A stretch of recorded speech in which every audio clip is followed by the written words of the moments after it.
اعوذ باللہ من الشیطان الرجیم بسم اللہ الرحمن الرحیم السلام علیکم ورحمۃ اللہ وبرکاتہ۔ پیارے بچوں، آج کا ہمارا ٹاپک جو ہے وہ ہے ملٹری کمپینز آف اورنگزیب، جو ہم نے کلاس 7 سوشل سائنس ہسٹری سے لیا ہے۔ اس سے پہلے ہم نے بابر، ہمایوں، اکبر، جہانگیر اور شاہ جہاں، یہ 5 مغل امپائرز کی ملٹری کمپینز کے بارے میں پڑھا ہے، اور آج ہم جو ہے ملٹری کمپینز آف اورنگزیب کے بارے میں پڑھیں گے۔ پہلے میں کتاب پہ پڑھوں گا اور اس کے بعد میں آپ کو ایز یوزول جو بورڈ پہ میں نے کچھ نوٹ کیا ہے اس کو سمجھانے کی کوشش کروں گا۔ Aurangzeb 1658 to 1707. In the northeast, the Ahmose were defeated in 1663, but rebelled again in the 1680s. Campaigns in the northwest against the Yusufzai and the Sikhs were temporarily successful. Mughal intervention in the succession and internal politics of the Rathore Rajput of Marwar led to their rebellion. Campaigns against the Maratha chieftain Shivaji were initially successful, but Aurangzeb insulted Shivaji, who escaped from Agra, declared himself as an independent king and resumed his campaigns against the Mughals. Prince Akbar rebelled against Aurangzeb and received support from the Maratha and the Deccan Sultanate.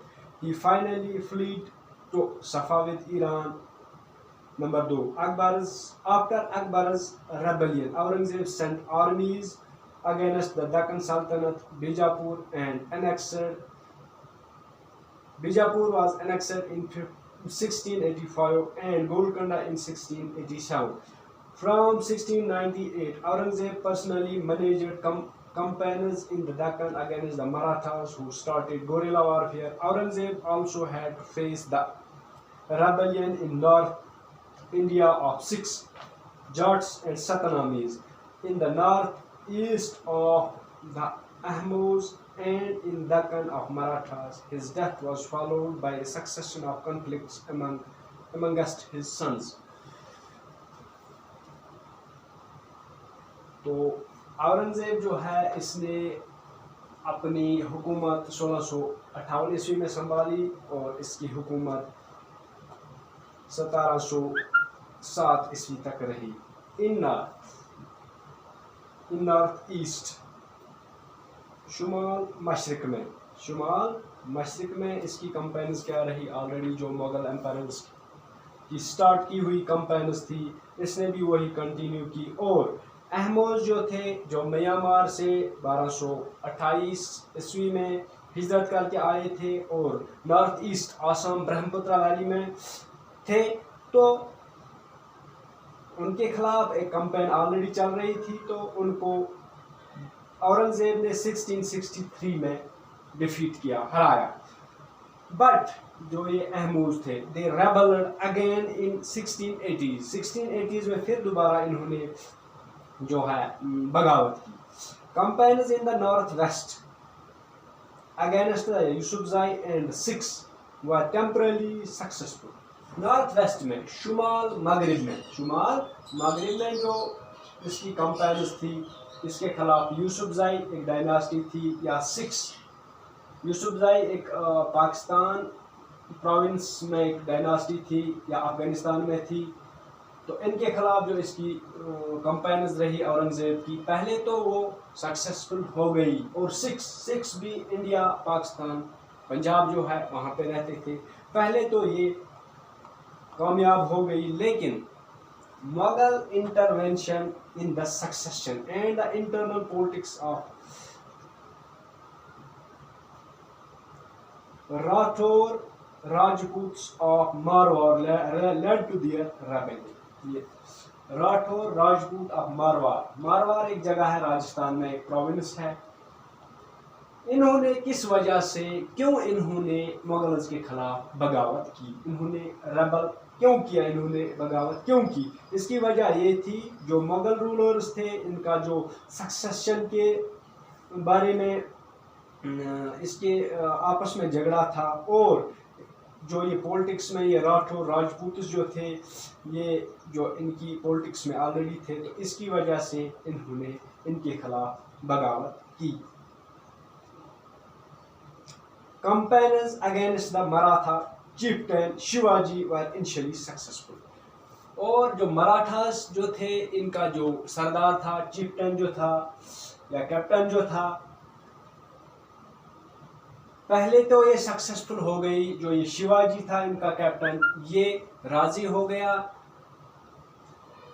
Mughal service accept کرنے کے لیے، لیکن اس کی ایک وجہ رہی. But Aurangzeb insulted Shivaji who escaped from Agra. Aurangzeb نے اس کی انسلٹ کی، اس کو شرمندہ ہونا پڑا شیواجی کو، اور وہاں سے آگرہ سے وہ بھاگ گیا، اور اس نے اپنے آپ کو declared himself as an independent king, اور اس نے اپنے آپ کو ایک آزاد بادشاہ، ایک امپرر پھر دوبارہ ڈکلیئر کیا. اور مغل حکومت کے خلاف پھر دوبارہ اس نے جو ملٹری کمپینز تھی، جو بغاوت تھی، وہ شروع کی. اسی دوران پرنس اکبر یہ اورنگزیب کا چھوٹا بیٹا تھا. اس نے اورنگزیب کے خلاف بغاوت کی، اورنگزیب کے خلاف against Aurangzeb and received support from the Maratha. اس نے انہی مراٹھا شیواجی کی اس ڈائناسٹی سے، مراٹھا سے سپورٹ حاصل کیا، اور دکن سلطنت سے support. Finally he was defeated, اس کو ہرایا گیا، اس کو کامیاب نہیں ہونے دیا گیا، اور وہ بھاگ گیا صفاوت ایران. پرنس اکبر جو ہے وہ ایران بھاگ گیا.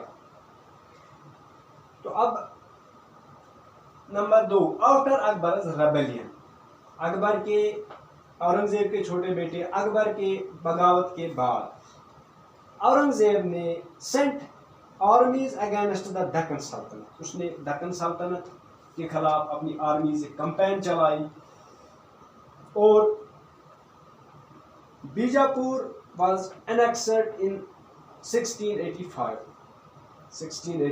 بیجاپور کو کرناٹکا، بیجاپور یہ کرناٹکا میں پڑتا ہے، کرناٹکا اسٹیٹ میں پڑتا ہے، تو اس کو انیکس کیا گیا مغل سلطنت، مغل امپائر کے ساتھ ایڈ کیا گیا 1685 میں. اور گولکنڈا کو گولکنڈا ان 1687. جو گولکنڈا وہ میں نے بورڈ کے دوسرے سائڈ پہ نوٹ کیا ہے، وہ دوبارہ میں آپ کو بتاؤں. اس سے پہلے میں آپ کو تھوڑا سا نزدیک سے دکھانے کی کوشش کروں گا تاکہ آپ اس کو نوٹ ڈاؤن بھی کر سکیں، اور اپنی کتاب کے پیج نمبر 49 پہ ہی آپ اورنگزیب کے بارے میں خود بھی پڑھ سکتے ہیں. وہاں پہ پورا ڈیٹیل میں دیا ہوا ہے جو میں آپ کو سمجھانے کی کوشش کر رہا ہوں.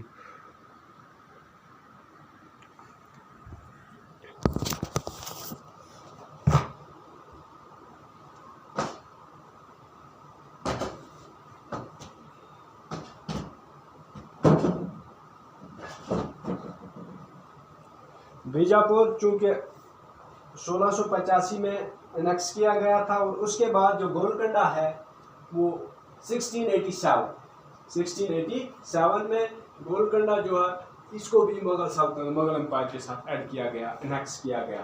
گولکنڈا جو ہے یہ حیدرآباد اور تلنگانہ میں ایک جگہ ہے. حیدرآباد جو تلنگانہ چونکہ ایک نیا اسٹیٹ بن گیا ہے، تو پہلے یہ حیدرآباد کے ساتھ ہی تھا، تو اب یہ گولکنڈا جو ہے یہ حیدرآباد اور تلنگانہ میں پڑتا ہے. From 1690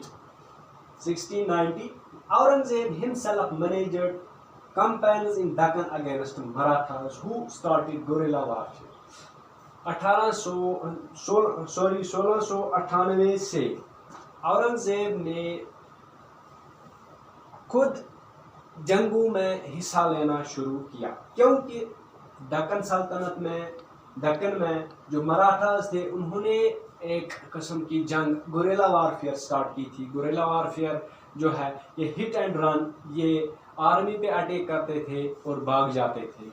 ہٹ اینڈ رن یہ ایک وارفیئر ہے، گوریلا وارفیئر اس کو کہا جاتا ہے. گوریلا ایک جانور ہے جو اگر کہیں پہ شکار کرتا ہے، شکار کرنے کے بعد اگر کہیں پہ حملہ کرتا ہے تو حملہ کرنے کے بعد